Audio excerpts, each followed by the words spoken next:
So what everyone is wondering right now is how much does the Mini 5 Pro actually weigh? And here's the answer.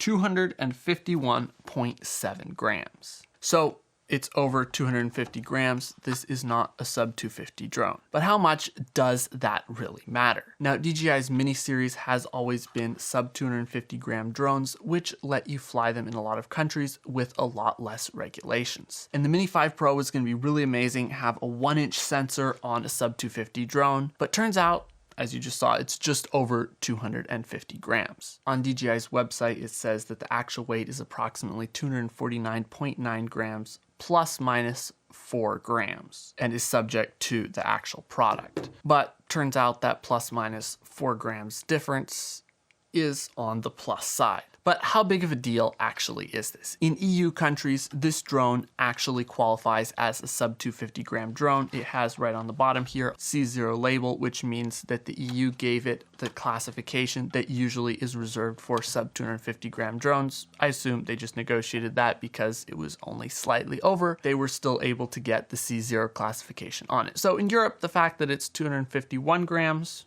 doesn't matter. Now, in all other countries, as far as I know, there are no such special provisions. In the US, it's over 250 grams, so sub 250 gram rules don't apply. Now, this isn't as big of a deal as you might think. For flying recreationally, just flying for fun, the only differences are that you don't have to register a sub 250 gram drone, whereas you do have to register one that is over 250 grams. It costs like $5 and takes a couple minutes, so it's not a huge deal. And under 250 grams, there's no remote ID requirement, but over 250 grams, you do have to have remote ID turned on, which is all automatically built into DJI drones. And whether your drone is above or under 250 grams, to fly your drone legally recreationally, you will need to take the FAA Trust test, so no big difference there. And for flying commercially, everything is going to be the same, whether the drone's under or above 250 grams, you'll still need to get your Part 107 license and follow the same rules. So in the US, even though the Mini 5 Pro is over 250 grams, it's not that huge of a difference in the regulations that you have to follow. Now, for some other countries, like for example Canada, there is a huge difference in the rules for a drone under 250 grams versus over 250 grams. There's just a lot more rules and requirements and regulations for over 250 gram drones. And because it goes on actual weight of the drone, the Mini 5 Pro doesn't qualify for any of those sub 250 gram relaxed regulations. So does the weight of the Mini 5 Pro really make a difference? In Europe, no.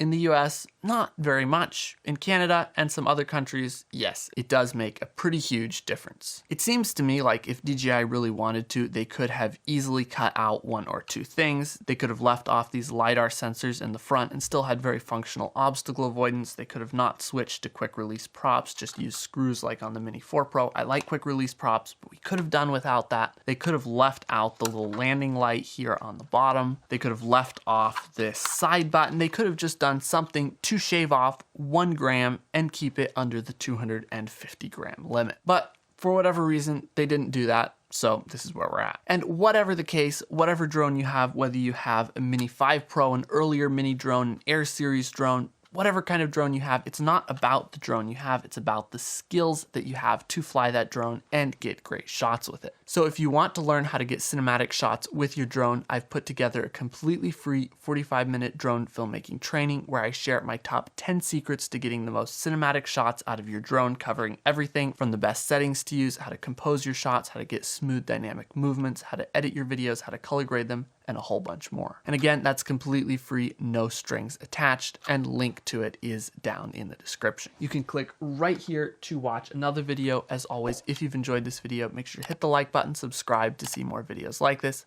and we'll see you in the next one.